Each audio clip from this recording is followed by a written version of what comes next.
What's up, YouTube? It's Mike, Sticks and Seams. Hope everybody's doing well. And as promised, going to do my year-end Griffey recap. Now, this isn't every Griffey I got throughout the year, but it is the last 4 months of Griffeys and some Christmas stuff in there as well. It's all stuff I had been buying and stashing away while I was redoing my room. So I'm going to show that off today. As you can see, I kind of redid the background a little bit. I'll do a full room tour at some point this year, but I have a bunch of toys too in the room. So I broke out some of my toys as a kid and put them on display. So I'm going to hop into this because it's a fair amount of cards, and you're here for cards. So I'm going to show off the first one. It's from 1999, Topps Tech. This is the Technician's insert. These were 1 in 18 packs. Cool acetate card. That's what the back looks like here. This was a Christmas present from my wife, so thank you very much. I didn't realize I hadn't had this card. I have a version, but he's in a red uniform. So I was stoked to get that one to the collection. This next one, I can't recall if I showed. I purchased it from Jake, Legends Never Die, when he was doing his sale from that large collection he acquired. It's a 1999 Skybox Premium. This is the Soul of the Game insert. Another card I didn't realize I didn't have. I believe I have the Nomar, so I just assumed I had the Griffey. That was my mistake. So here's the back here. These are 1 in 14 packs. Really cool card.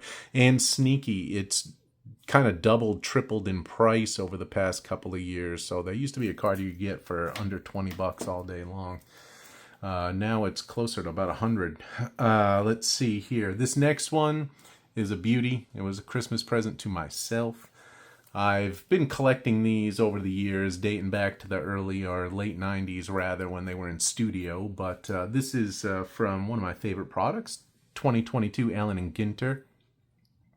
And this is a mini stained glass of Ken Griffey Jr. So I just use those little tobacco penny sleeve inserts, and they suspend pretty well in these Mag Pros. I believe the stated print run of the stained glass is 30. It's either 30 or 35. Luke can correct me. But stoked to add this one. I hadn't been able to add one for quite some time, so I was super psyched about that card.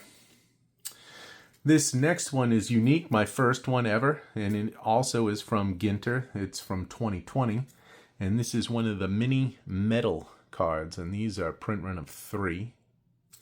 That's what the back looks like, and all that wrinkle is from the little one touch, and it doesn't sit well in this Mag Pro because these cards are a bit thicker than the traditional minis.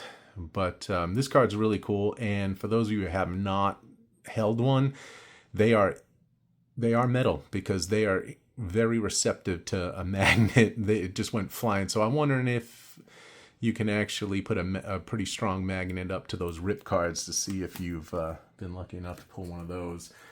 Didn't work on the rip card I pulled out of this year's Ginter, so I don't know if there's not one in there or they've changed the packaging on those. This next card is one of my favorite sets as a kid. It was an aftermarket set, and it was the 1990 Score Masters. They look like kind of paintings in the background, but I was fortunate enough to get a autographed copy. And this one is certified by TriStar. Griffey does do exclusive signings for them now, so I was able to pick that up for less than the price that it would have cost to get it signed by TriStar, incidentally. So that was a good pickup. Got that one several months ago. Slowly pick up these. You know, this is a quintessential junk wax era. 96 collector's choice, but those sneaky buggers put some pretty rare stuff in their product, and who knows how much is sitting unsealed or was damaged and chucked. But this is from 1996. This is the gold signature, Ken Griffey Jr. And that is, I believe they won a box, 1 out of 36 packs, or one just outside of a box. But was able to pick that one up for pretty cheap. Stoked about that. As you can see, my grades are all over the place. I don't really care about the grade. I just want a good example of the card. Next one is another sneaky one. For whatever reason, this was under $10 all day long, this card insert, and now they go to like 40, 50, 60 bucks depending. And it's from 1997 Fleer, and this is the Lumber Co. die cut. Has like a wood texture kind of feel to the front of the card. Got this one here. They were retail only exclusives, if I remember correctly. They were 1 in 18 packs. But cool card.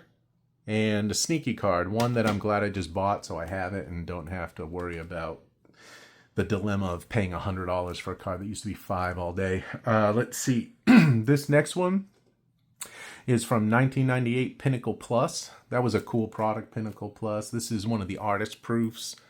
They were 1 in 35 packs, I believe. But it's a pretty card here. That's what the back looks like. These are all cards I remember as a kid that I just never could get my hands on. So it's fun picking those off.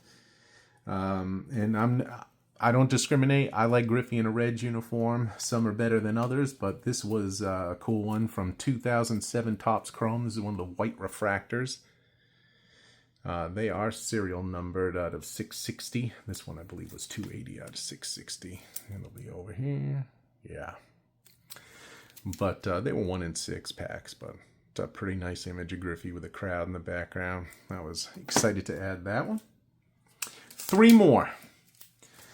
We got 2000 Upper Deck MVP, another junk wax product that mostly kids bought because they were really cheap per pack. And they were always in checkout lines at places. But this is one of the gold scripts, and this is numbered to 50. So again, that little numbering on the sign. When I was a kid, I had boxes and boxes of this stuff. I wonder how many I ever pulled that just got pitched by the wayside. But excited to add that, Griffey. This one's from the same product, but 3 years later, 2003 Upper Deck MVP Gold. This one is to 125. They change it up a little bit. No signature anymore, and numbering a little bit higher. But cool card. Love picking that one off.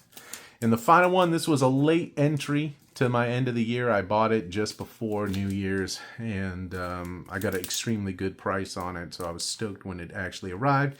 And it's from 2022 Museum Collection. This is Meaningful Materials. I believe it's a copper, number 27 of 35 of Ken Griffey Jr. and Mike Trout. So those patches are really sweet. How can you go wrong with the subject matter? They are game used. Just a super cool card. I was excited to get that. I love Griffey patches, but as you can imagine, they're premium. And to get one with Trout is a pretty cool card. I was stoked to add that one. So that was it for me for the end of the day. I'll show you the end of the back of the card there. But I think I did very well. Very pleased with all my pickups for the whole year, let alone just there at the end. I'm definitely going to try and do better about getting content out there more regularly. Want to take you on a tour around the room because it's not quite done. I still have a ton of stuff that didn't fit the way I had it before, so I either got to get rid of it or pack it away. But once I get this tip-top, I will do a room reveal. I'm really pleased, like I said, with the way it came out. And until next time, collect what you love.